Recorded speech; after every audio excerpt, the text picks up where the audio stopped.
Muy buenas tardes. Vamos a ir comenzando la clase del día de hoy con respecto al tema que nos ocupa, que tiene que ver con el núcleo del poder, este tema tan importante como es el núcleo del poder. Sabemos que es uno de los conceptos que la Bourdieu hace foco realmente en lo que es la formulación de la teoría del poder. Y esto resulta muy importante. ¿Por qué? Porque el concepto de núcleo de poder es el que permite que se pueda realizar un análisis exhaustivo, un análisis en donde se tengan en cuenta cada uno de estos elementos. Ustedes comenzaron la clase anterior observando algunos de estos elementos. Habrán comenzado con el primero o con el segundo de los elementos. Lo que tenemos que tener en cuenta aquí es la estructura, justamente, esa estructura que tiene, ¿no?, la estructura molecular de estas unidades, para poder tener en cuenta cuál es la esencia de estos elementos que intervienen en la formación de la estructura social, digamos, de una manera tan decisiva y con tanta importancia. Si bien se trata, como dice la Bourdieu, son construcciones abstractas, ¿sí? Son construcciones abstractas, son mecanismos conceptuales, pero estas construcciones abstractas, estos mecanismos conceptuales, son los que van a permitir, ¿sí?, que cada uno de ustedes puedan comprender de qué se tratan estos procesos y al mismo tiempo valorar cada uno de estos procesos. Hay que tener en cuenta aquí por dónde se tendría que analizar para ir comprendiendo cada uno de estos elementos. Al margen de que sean construcciones abstractas, de que sean mecanismos conceptuales. Tenemos que tener en cuenta que lo que es el núcleo del poder o los núcleos de poder van a estar conformados por elementos.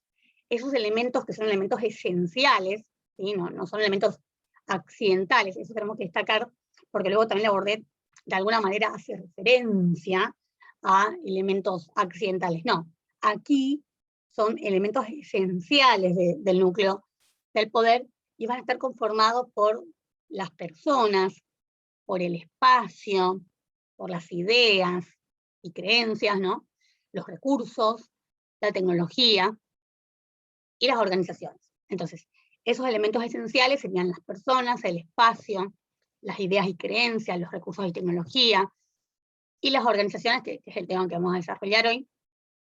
Pero hay que tener en cuenta que estos elementos esenciales son los que nos van a determinar cuáles son los aspectos generales de ese poder que estamos definiendo o tratando de definir desde que comenzamos la cátedra.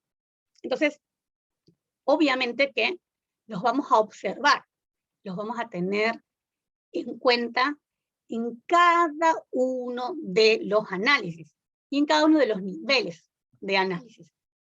Ahora, siempre representando al núcleo del poder como en forma piramidal, ¿no? Una estructura como en forma piramidal. ¿Por qué? Porque como estructura piramidal, lo que hace el núcleo del poder es tratar de articular un conjunto de elementos, tratar de articular este conjunto de elementos en cada uno de los niveles de análisis. Primer nivel de análisis, segundo nivel de análisis. Entonces hay que tener en cuenta y hay que prestar atención que estos niveles de análisis van a estar absolutamente interrelacionados. Estos niveles de análisis se van a encontrar absolutamente interrelacionados.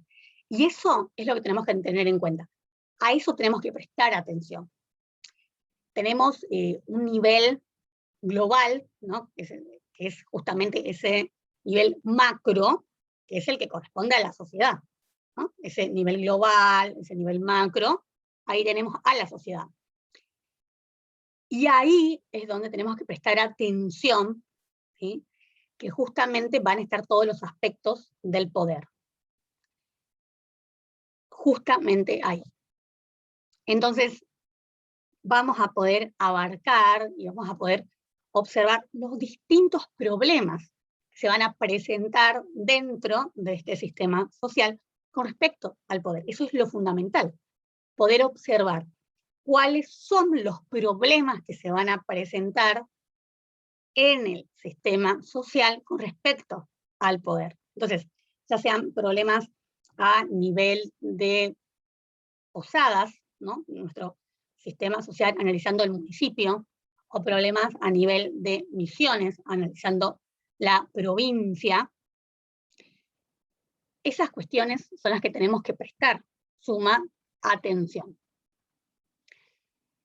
Otra de las cuestiones tiene que ver con pensar que si no existe una interrelación entre estos niveles de análisis, o de que esta interrelación entre los diversos análisis es ineficaz, es lo que nos lleva a caer en errores, dice la Bourdieu. ¿Por qué? Porque al pensar en algunas ocasiones o creer que no existe, digamos, una interrelación, estos diversos niveles de análisis,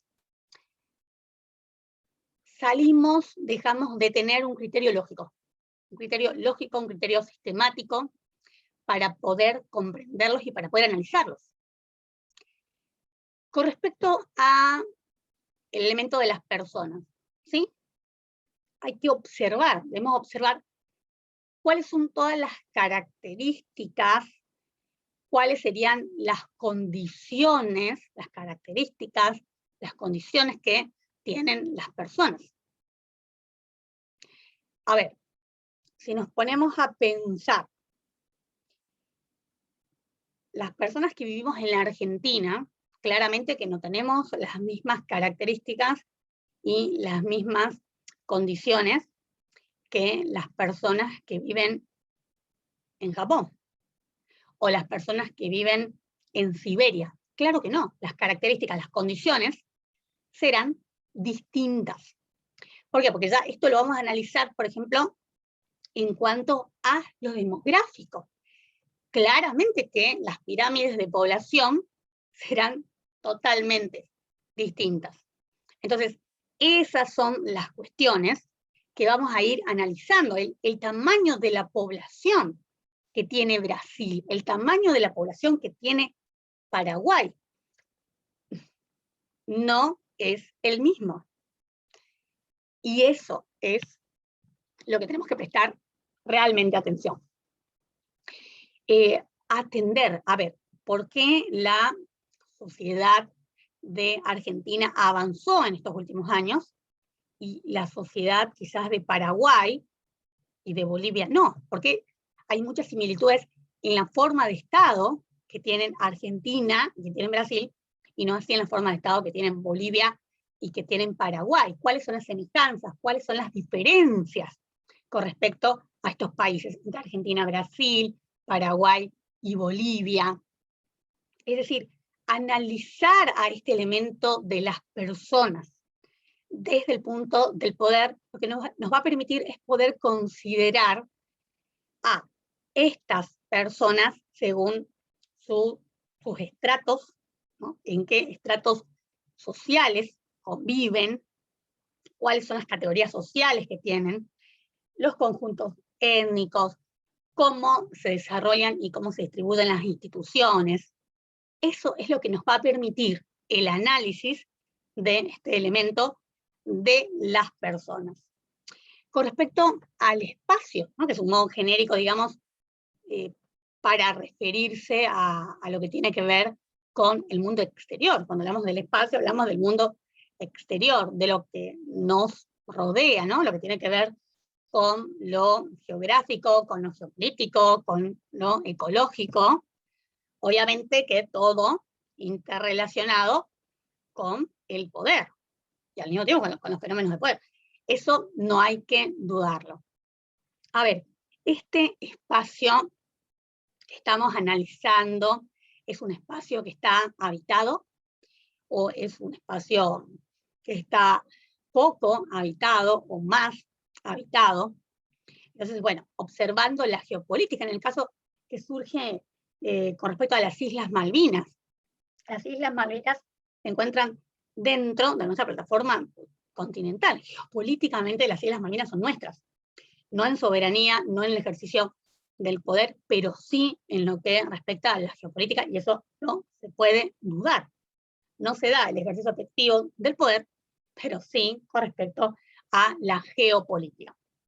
Con respecto a los recursos y la tecnología, ya, bueno, eso tiene que ver más con esa materia prima que tenemos hoy día, esa materia prima que es muy distinta en los recursos y la tecnología de los países desarrollados y de los países en vías de desarrollo y de los países subdesarrollados. Claramente que los recursos y la tecnología varían muchísimo, los que existían en el siglo pasado, los que existen ahora, y los que podrían llegar a existir ya en esta evolución que estamos viviendo 5.0, 6.0, y los recursos de tecnología considerados como la materia prima de la política y de la economía de los países potencia hoy por hoy, porque si se están diferenciando entre sí los países potencia, en la actualidad esto tiene que ver más con los recursos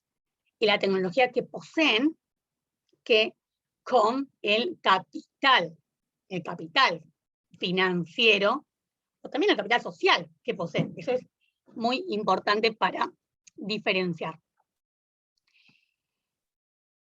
Ahora, hay que tener en cuenta también cuál es la importancia que cada país le otorga a los recursos y a la tecnología.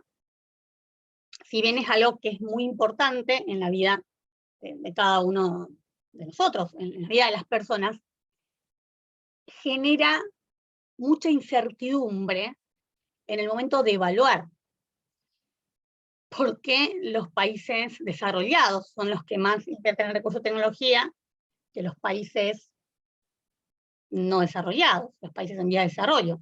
Bueno, en primer lugar tiene que ver con una cuestión económica, claro que sí, que tiene que ver con una cuestión económica, y en segundo lugar tiene que ver con una creencia de esto es lo que va a posibilitar un mayor desarrollo de la sociedad.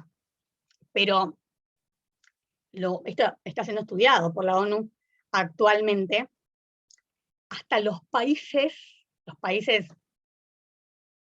subdesarrollados, o en las nuevas categorías, los países infradesarrollados, que no logran, ¿sí?, salir del círculo vicioso de la pobreza, cuando se les pregunta en qué invertirían si comenzaran a salir de este círculo vicioso de la pobreza, sería recursos y en tecnología.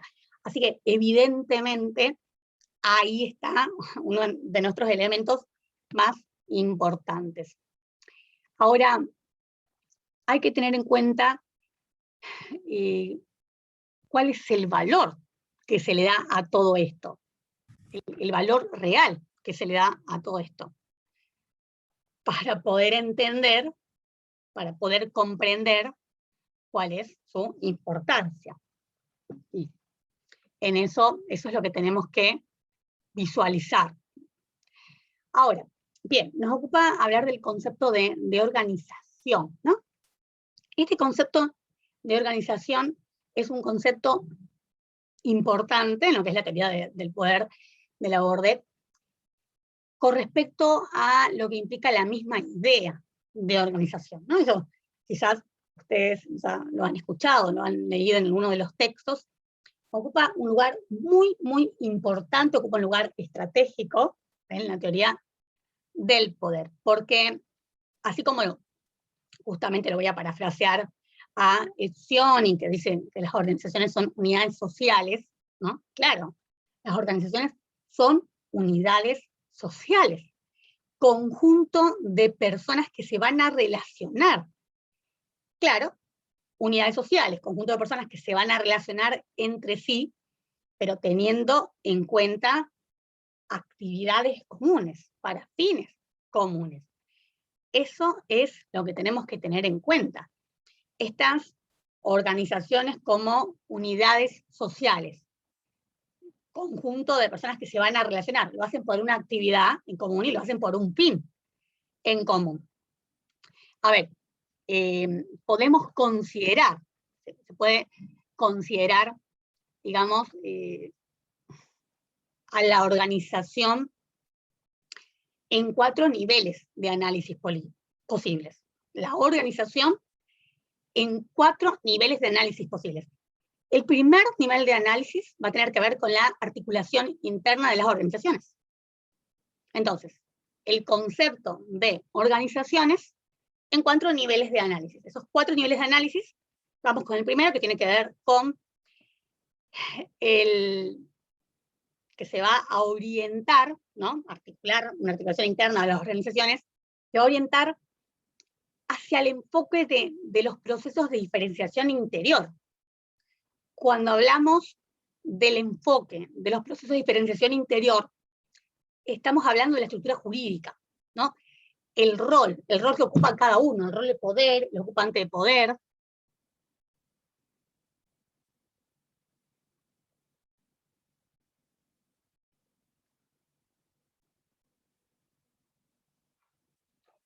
El rol que va a tener cada uno, que le toca a cada uno, que es muy importante. ¿Por qué? Porque aquí vamos a tener en cuenta el rol, ocupante de poder, el estatus, los cargos, las líneas.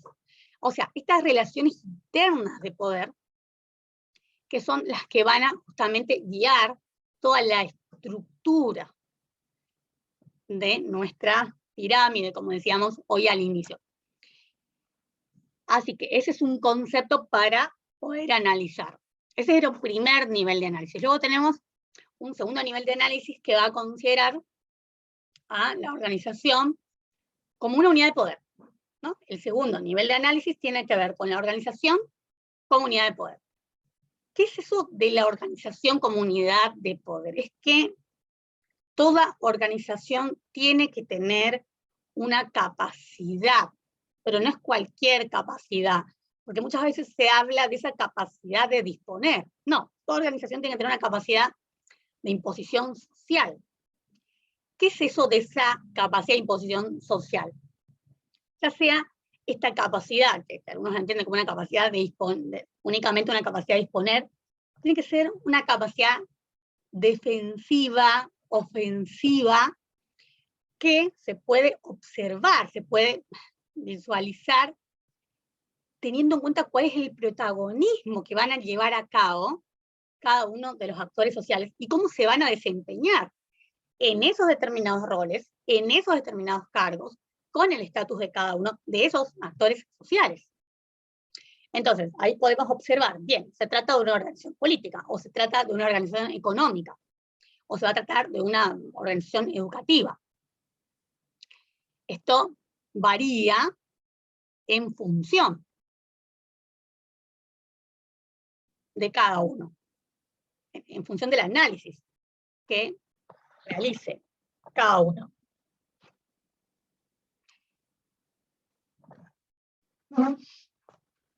Ahora, atender a qué se trata, si es una organización política, o es económica, o educativa, ¿sí? Lo que va a tener cada una de esas organizaciones es que siempre va a tener su cuota de poder. Cada organización siempre tendrá su cuota de poder propia, ya sea en acto o en potencia, pero cada organización tendrá su cuota de poder propia. Así es como tenemos que tener en cuenta cada uno de estos niveles. Si observamos el tercer nivel de análisis, es el que tiene que ver con las organizaciones específicas del poder.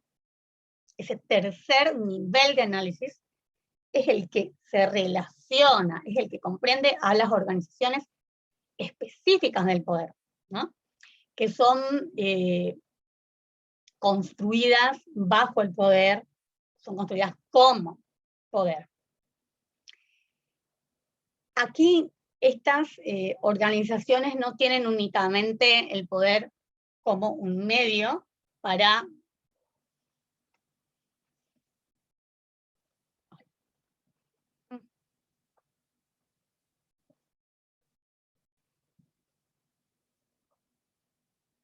bien, no tienen únicamente, decía, este tercer nivel de análisis es el que comprende las organizaciones específicas del poder, es decir, no tienen al poder únicamente como un medio para obtener otros fines, sino también como un fin. No es únicamente un medio, es un fin. Tiene un propósito, es facultativo. Este tercer nivel de análisis, que comprende a las organizaciones específicas del poder, es facultativo.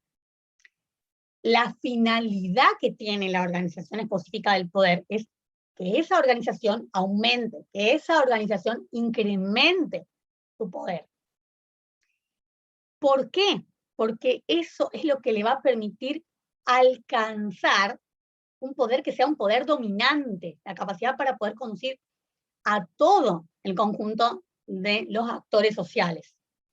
Entonces, organizaciones, digamos, que van a estar dentro de este tercer nivel de análisis, para que se puedan analizar, serían el Estado, los partidos políticos, ¿no? Militares, Estado, partidos políticos, las Fuerzas Armadas, todos los aparatos de seguridad, los organismos políticos militares, ¿sí? Todos van a estar dentro de este tercer nivel de análisis. Porque justamente la distinción, la nota distintiva que tiene este tercer nivel de análisis, tiene que ver con construir poder. Construir y consolidar ese poder, porque lo dice la Bourdieu, quizás no es tan difícil lograr construir poder, pero sí lograr consolidar ese poder. Entonces la nota distintiva es construir poder, ¿no? Tienen quizás otras ideas, otros fines, pero lo que quieren es construir poder.